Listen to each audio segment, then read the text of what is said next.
जब आप ज़िंदगी एक लूप में जी रहे होते हैं तो काफ़ी चीज़ें आपको ठीक नज़र आना शुरू हो जाती हैं। यानी कि कुछ मुश्किलात भी आपको लाइफ़ की रूटीन लग रही होती है, कुछ खुशियाँ भी आपको लाइफ़ की रूटीन लग रही होती हैं और ऐसा लगता है कि ये चीज़ें ख़त्म नहीं होंगी। और खुदा पाक का ये निज़ाम अंदर ही अंदर नए चैप्टर लिखना शुरू हो जाता है और जब वो चैप्टर शुरू होते हैं तो इंसान को समझ ही नहीं आती कि उसकी ज़िंदगी अचानक बदल कैसे गई। 12 अगस्त 2026 रात के 9:15 पर एक बहुत अहम सूरज ग्रहण शुरू होगा जो 10:30 बजे पर अपनी पीक पर पहुंचेगा। ये ग्रहण कैंसर राशि में होगा यानी कि बुर्ज सरतान में लगेगा। इस वक्त नया चांद भी होगा। वैदिक एस्ट्रोलॉजी में सूरज ग्रहण सिर्फ एक एस्ट्रोनॉमिकल इवेंट नहीं होता बल्कि एक ऐसा टर्निंग पॉइंट होता है जो जिंदगी के किसी चैप्टर को ख़त्म करके नई डायरेक्शंस की बुनियाद रखता है। लेकिन इस दफ़ा कहानी सिर्फ सन और चांद की बिल्कुल नहीं होगी, सिर्फ सूरज ग्रहण की नहीं होगी। कैंसर में सन के साथ, चांद के साथ मरकरी भी है, एग्जॉल्टेड जुपिटर भी बैठा हुआ है। दूसरी तरफ ग्रहण की सीधी नज़र कैप्रिकॉन पर लगती है यानी कि मिरर कैप्रिकॉन एक्टिवेट हो जाता है जिसका जो लॉर्ड है वो सैटर्न है और वो रेट्रोग्रेड है इस वक्त पाइसिस में। और सबसे दिलचस्प बात यह है कि जुपिटर नाइन्थ एस्पेक्ट से रेट्रोग्रेड सैटर्न को देख रहा है। अगर आपने हमारी पिछली सीरीज देखी हो तो उसमें डिटेल में बताया था। यानी एक तरफ इमोशंस, आइडेंटिटी और डिसीजंस रीसेट हो रहे हैं और दूसरी तरफ सैटर्न पुरानी रिस्पॉन्सिबिलिटीज, अधूरे वादे और अनफिनिश्ड चैप्टर्स का हिसाब दोबारा खोल रहा है। इससे आगे एक और गहरी लेयर स्टार्ट होती है। जैसे आप सब जानते हैं कि सन जो लॉर्ड है वो लियो का लॉर्ड है, जहाँ केतु बैठा हुआ है। यानी ईगो, आइडेंटिटी और रिकग्निशन की पुरानी सोच को चैलेंज मिल सकता है।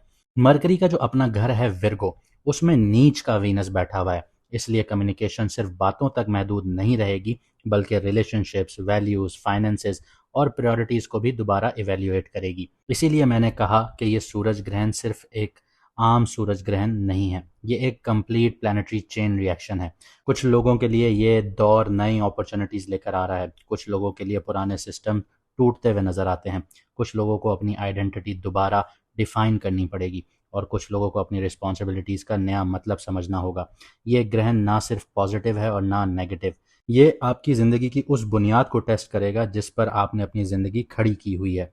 जो बुनियाद मजबूत होगी वो और मजबूत होती चली जाएगी और जो कमज़ोर होगी उसे दोबारा खड़ा होना पड़ेगा। इस वीडियो में हम मून साइन के हिसाब से देखेंगे कि ये सूरज ग्रहण आपकी ज़िंदगी के किस हाउस को एक्टिवेट करेगा, किस चैप्टर को क्लोज करेगा, किस नए सफ़र की शुरुआत करवाएगा और किस एरिया में सबसे बड़ी तब्दीलियां देखने को मिल सकती हैं। अगर आप अपना मून साइन नहीं जानते तो नीचे कमेंट सेक्शन में अपनी ओरिजिनल डेट ऑफ बर्थ लिखिए, हम आपको आपका मून साइन बता देंगे ताकि आप अपनी सही वैदिक रीडिंग्स देख सकें। और अगर आप अपनी personal life, career, business, marriage, finances या फ्यूचर डायरेक्शंस के बारे में पर्सनल कंसल्टेशंस लेना चाहते हैं तो स्क्रीन पर दिए गए व्हाट्सएप नंबर पर मैसेज करके अपनी अपॉइंटमेंट बुक करवा सकते हैं।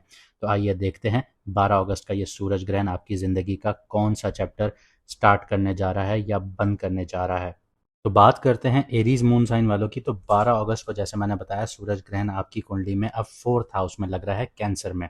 वैदिक एस्ट्रोलॉजी में फोर्थ हाउस सिर्फ घर नहीं होता बल्कि इमोशनल फाउंडेशंस होती हैं, फैमिली होती है, मदर होती है, प्रॉपर्टी होती है, इनर पीस होता है और लाइफ की बुनियाद का घर होता है। और इस ग्रहण के दौरान यहाँ पे सूरज, चांद, मरकरी इसी घर में बैठे होंगे और जुपिटर भी बैठा हुआ होगा जो कि एग्जॉल्टेड है।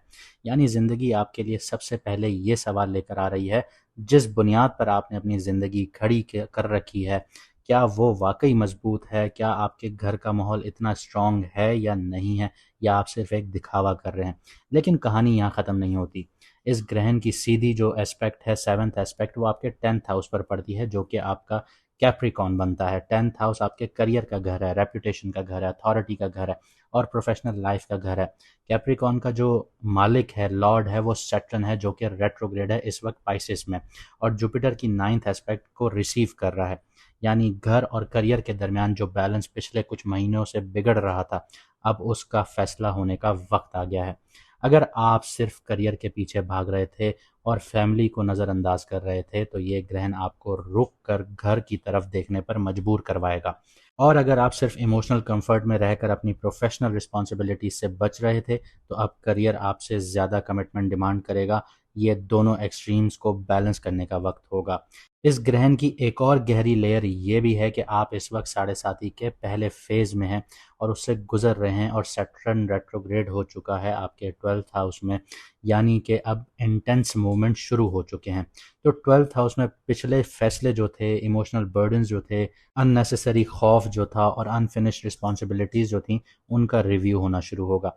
इसलिए हो सकता है कि कुछ पुराने फैमिली इश्यूज़, प्रॉपर्टी मैटर्स या इमोशनल मेमोरीज दोबारा सामने आ जाएं।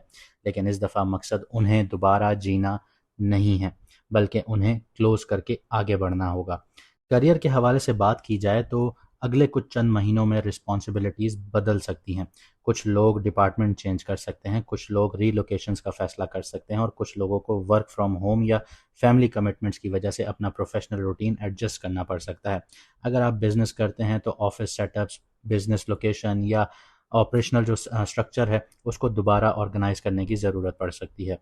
फाइनेंशियल तौर पर बात की जाए तो financially property, renovation, relocation, family या गाड़ी से रिलेटेड एक्सपेंसेस सामने आ सकते हैं। लेकिन एग्जॉल्टेड जुपिटर की जो मौजूदगी है, वो ये बताती है कि अगर प्लानिंग और पेशेंस के साथ चलेंगे तो ये खर्च फ्यूचर स्टेबिलिटी की इन्वेस्टमेंट बन सकता है। जल्दबाजी में लिए गए इमोशनल फाइनेंशियल डिसीजन से बचना आप लोगों के लिए बेहतर है, क्योंकि आप लोगों की नेचर है कि आप लोग पहले फैसला करते हैं, बाद में सोचते हैं। तो इम्पल्सिव डिसीजंस नहीं लेने आप लोगों ने। रिलेशनशिप की बात की जाए तो रिलेशनशिप में घर का माहौल सबसे ज़्यादा अहमियत इख्तियार करेगा। पेरेंट्स के साथ जिम्मेदारियां बढ़ सकती हैं, फैमिली के किसी मेंबर को आपकी सपोर्ट की बहुत ज़्यादा ज़रूरत पड़ सकती है, या पार्टनर के साथ ये डिसाइड करना पड़ सकता है कि फ्यूचर की बुनियाद किस तरह मजबूत बनाई जाए। ये ग्रहण आपको सिखाता है कि घर सिर्फ दीवारों का नाम नहीं है, बल्कि उन लोगों का नाम है जिनके साथ आप ज़िंदगी शेयर करना चाहते हैं, गुजारना चाहते हैं। हेल्थ के हवाले से बात की जाए, क्योंकि आपका 12th और 6th हाउस एक्टिव है, तो इमोशनल स्ट्रेस को इग्नोर मत कीजिएगा। नींद ख़राब हो सकती है, आप लोगों की इंसोम्निया आपको देखने को मिल सकता है, मेंटल पीस आपका डिस्टर्ब हो सकता है, और इमोशनल बैलेंस, ये आपका सीधा असर आपकी बॉडी पर नज़र आ सकता है। रूटीन को स्टेबल रखना और ओवर थिंकिंग को कंट्रोल करना इस दौरान बहुत ज़रूरी होगा। इस ग्रहण का असली जो क्रक्स है या कंक्लूजन है, वो ये है कि आप ये कह लीजिए कि ज़िंदगी जो है वो कभी भी सिर्फ करियर या फैमिली पर नहीं चलती। जब बुनियाद और इमारत एक साथ मजबूत होती हैं, तभी इंसान असल कामयाबी हासिल करता है। अगर बुनियाद आपकी कमज़ोर होगी तो इमारत गिर जाएगी। और पिछले कुछ सालों से ज़िंदगी का बैलेंस बिगड़ गया है, तो ये सूरज ग्रहण उस बैलेंस को दोबारा कायम करने आया है। हो सकता है कि कुछ पुराने चैप्टर्स बंद होना शुरू हो जाएं आपके लिए, लेकिन उनकी जगह जो नए चैप्टर शुरू होंगे वो पहले से ज़्यादा स्टेबल और मीनिंगफुल होंगे। उम्मीद करता हूँ कि आपको हमारी मेहनत पसंद आई होगी। अगर ऐसा है तो वीडियो को लाइक कीजिए, कमेंट सेक्शन में अपनी राय दीजिए, वीडियो को शेयर कीजिए और चैनल को सब्सक्राइब कीजिए। अगर आप लोग अपॉइंटमेंट लेना चाहते हैं तो व्हाट्सएप का नंबर आपकी स्क्रीन पर आ रहा है। 50% फ़ी ऑफ है, मैसेज करके अपना अपॉइंटमेंट बुक करवा लीजिए, लिमिटेड स्लॉट्स हैं। मुझे दीजिए यहाँ से इजाज़त, मिलते हैं अगली वीडियो में सितारों के सफ़र पर।